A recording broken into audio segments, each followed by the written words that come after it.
Hello,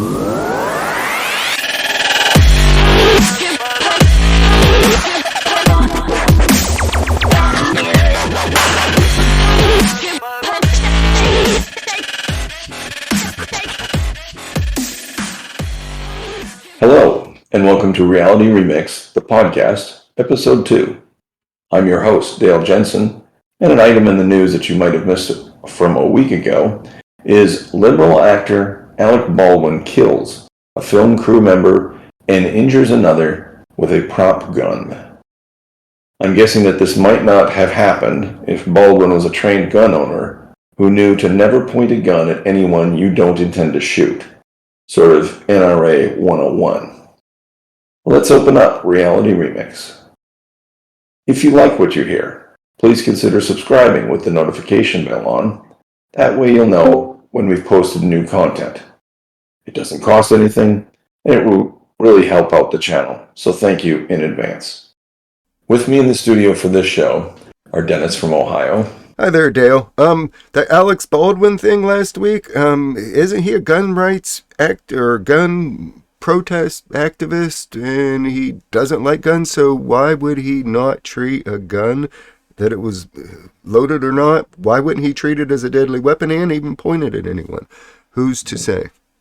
Yeah, exactly. It's just recklessness on his part. Also with us is Solomon, who is also from Ohio. Good evening. And Mel, who's in Michigan. Question about Alec Baldwin is, how did he shoot the second person? I mean, he shot one person in the chest and they go down. How did the second shot even come off? I don't know if it was two shots or one that went through, one person and into the other. All right. Wow. Regardless, it should have been a prop gun. Right. Yeah. I mean, there's been instances of people who have killed themselves by playing around with prop guns that they thought had blanks in them, but when you have a blank, something still comes out, and if you're pointing it at your head, yeah, that's not a good thing. Exactly. All right, episode 2, Misconceptions, Witches. As part of an ongoing series discussing misconceptions that people have about various topics, we're going to look at witches, persecuted over the years from all sorts of people for a myriad of reasons. Mel, can you clear up some of these misconceptions? I sure can, Dale. With Halloween right around the corner, I thought it would be fun to talk about misconceptions about witches and witchcraft. First, yes, witchcraft and witches is real. It's been around for as long as humankind has been around. And for as far as I know, I have never met anyone who's ever eaten a child. So I don't think that witches eat children. So as I was growing up in witchcraft, there were a few misconceptions within the witchcraft community itself, such as a lot of books on Wicca, paganism, and witchcraft make the statement that 9 million people died during the witchcraft persecutions. This is completely false. Historians and researchers think that it was around about 30,000 to 60,000 people total between the 1400s to the 1700s, which is basically the hot time of when the witch persecutions were happening. And another misconception is that witches were burned at the stake. Not a lot were in actuality. In England and America, witchcraft was people were hung. They weren't burned at the stake. And outside of England and America, the United States of America, outside of that, in Europe and in Scandinavian countries, some witches were burned, but most of them were beheaded first. But they weren't burned alive. Most of them were, and I can't say that not all of them were, but most of them didn't. So those are some of the misconceptions within witchcraft community, but there are a lot of societal misconceptions that are damaging, such as all witches worship the devil. No, This is completely false. It's simply not the case. A good majority of witches are pagan or Wiccan, and there is no devil in their practices. Now, I'm not saying that there aren't witches that are satanic or theistic Satanism is what it's called, and they do worship demons and the devil. And some of them may call themselves witches, but they're a very small minority within the community. And another big misconception is that all witches are evil and will curse and hex you. I have been a witch all my life, and I have never cursed or hexed anybody in my life. I've never had a reason to. I've never been in a situation that warranted it. And I can't imagine that many people do come upon a situation that warrants it.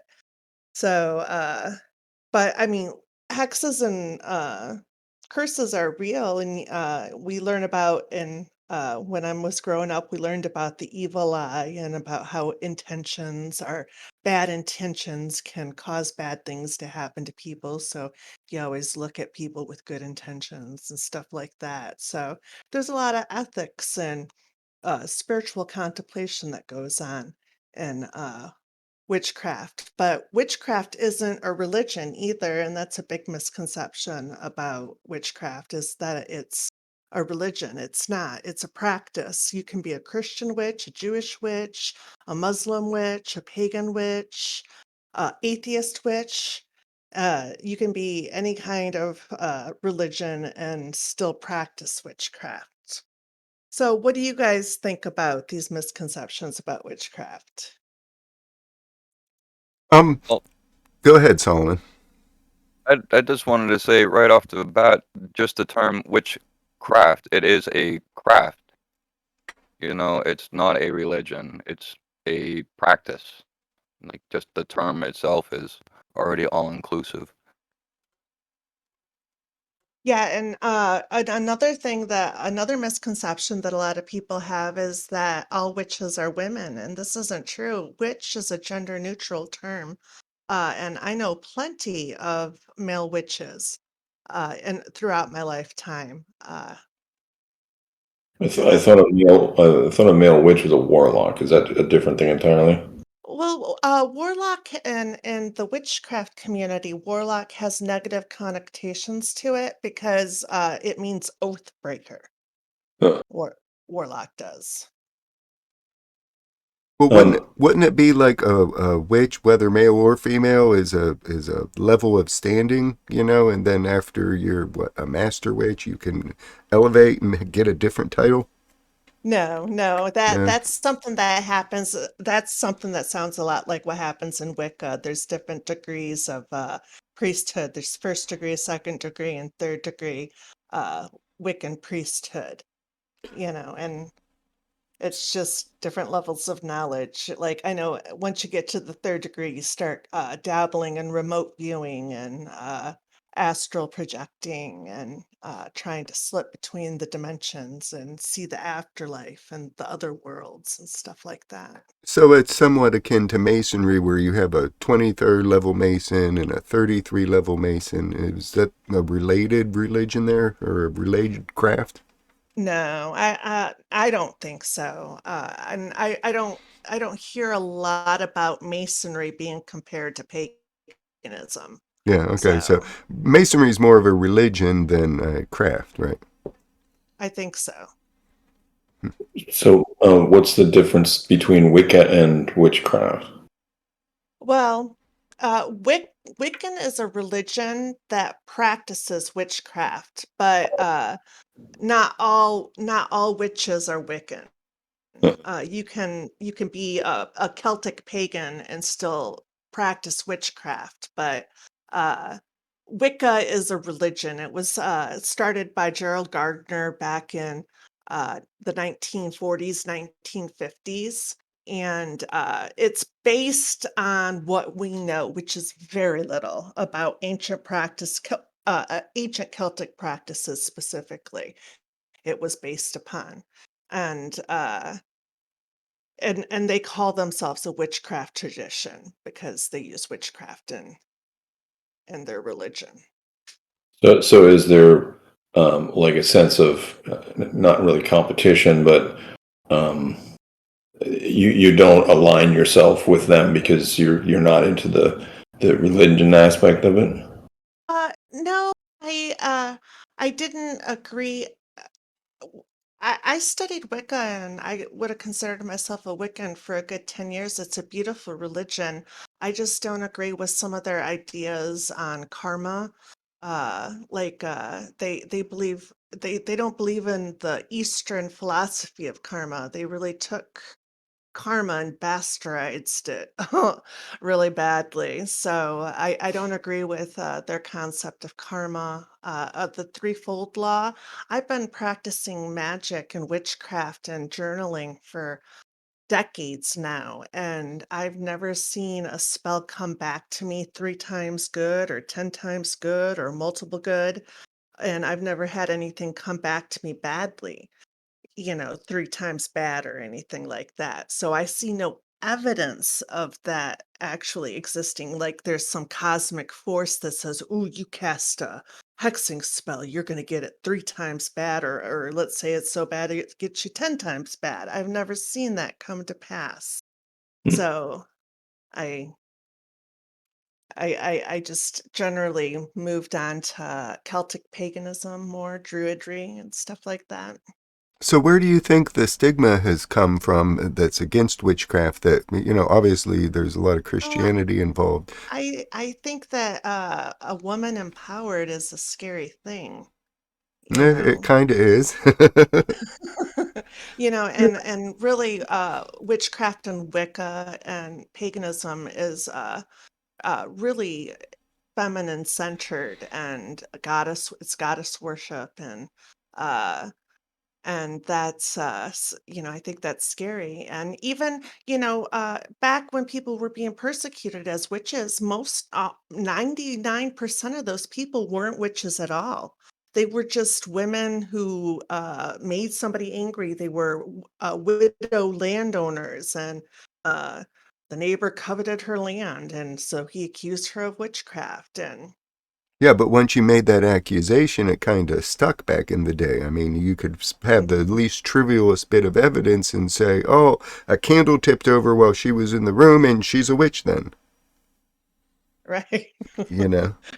Crazy stuff, yeah. And I feel really grateful that I live in a day and a time where I can come out and say, yes, I'm a witch. And it's really scares me that there's parts of the world right now, today, where they still have witch hunters and witch trials and people being killed because they were accused of witchcraft in some areas of the world. And that's scary. Well, that depends on the geographic location. Like, say, in Iran or Iraq, where they're Muslim, they don't tolerate any freedom of beliefs, as we do in the United States. So you're allowed to practice whatever faith or craft that you want here, but in another country, it doesn't correlate, and they're very hardcore on who can practice what sort of religion. So it is a freedom thing. Historically, weren't some witches thought, well, they may not have been witch people were accused of them being witches if they had a disease that like epilepsy that they didn't really understand, and so they put it off to witchcraft. Yes, that did unfortunately happen. And also lesions, getting marks on your body. People who were identified to have witch marks were often accused. Hmm. Uh, Just uh, purely out of ignorance, basically. right. Schizophrenia was targeted as demonic possession for the longest time. Hmm. And So. wasn't witchcraft very much associated with the gypsies in Europe? Yes, and uh, but now in today in witchcraft, we do not appropriate gypsy customs or beliefs into our system because that's appropriation. Hmm. And and gypsy is an actual slur. I'm not exactly sure what the correct term is, but a lot of gypsies get upset when you call them a gypsy because they say that it's a slur. Hmm. So I don't know a lot about gypsy magic or anything like that, but I know that it is a practice today that's alive and well. But you actually have to be your heritage has to be from there, and it's a closed practice. It's not open to all witches. Right, and I'm just kind of wondering if there's an element of racial bias in that and persecuting gypsies, because I know that throughout the centuries in Europe there have been a looked down upon group of people. Yes, they have. And the cultural appropriation is a big thing in witchcraft. Another thing that you won't hear a lot about is voodoo dolls. That's a closed practice for African Americans. If you're white, don't even think about being a voodoo priest because you're not gonna be. Hmm. Uh, and the same thing with Native American practices like burning sage. We don't call it smudging because that's a specific practice to the Native Americans, and you have to be invited to the ritual and shown properly how to do that practice in order to do it. So, witches do use sage and cleanse with it, but they don't call it smudging after the Native American practice. So if I was just a person off the street and I wanted to start studying witchcraft, where would I start at? What's your advice? Uh, I would s- I like the author Scott Cunningham, but he's very Wiccan centric. You know, I haven't been keeping up with what's new, who the new artists, new authors are in uh the area of witchcraft, but I know that there's lots of online resources that are completely free. I would say stay away from social media platforms to learn about witchcraft. Don't do that. Don't go to Tumblr or TikTok and go to Witch Talk. There's a lot of misinformation uh, and a lot of different pressures that they put on you in those communities that you don't need when you're looking at a new practice or spiritual belief or anything like that. So I would go with books and online research and stay away from the social media platforms. Do you think there's a lot of misdirection when somebody's starting to learn the witchcraft thing? Yeah, like a lot of witches get hung up on what kind of witch am I? Am I a hedge witch? Am I a kitchen witch? Am I a green witch? Am I this Hmm. kind of witch? You know, and I'm all of those things after over 30 years of practicing. You know, I'm all of those things, So it's so, you basically know, something that you just learn. yeah, it's stuff you pick up over time. You don't have to pigeonhole yourself or label yourself anything as you're learning this practice. You can incorporate it all, or you can, become specialized and hone in on one thing if that's what your heart desires. But, there's no pressure like I see a lot of witches feel when they get on Facebook and Tumblr and TikTok and stuff like that. Well, do you feel that most witches are like almost hesitant to share their belief system with other people, or do you see once you identify somebody who's earnest that it's okay to communicate with them? There there's a big explosion with, witchcraft. I don't know if it's because, younger kids see it as edgy or what, but there's been a huge, burst of people coming into Wicca, paganism, witchcraft, and that kind of stuff. My daughter, and I raised her in this stuff. She has probably about 6 people she knows in the local area around her age who is studying this stuff. It seems like it is becoming a trendy thing. You start to see it a little bit more often in the movies and whatnot.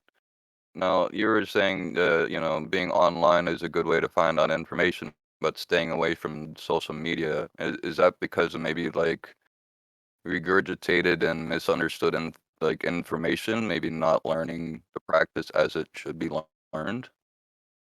Yeah, a lot I see a lot of, people getting online and asking for spells and, quick information and not putting in the legwork. It's work. Witchcraft is a craft. You have to put in the work, and you can't have people, uh, giving you all spoon feeding you all of this information and not putting it into practice, and, uh Easier said than done. right, yeah, it is, you know. Well, I Uh-huh. think we're out of time on this topic, but thank you, Mel, for clearing up these misconceptions and encouraging people to do their own research and not just follow the crowd.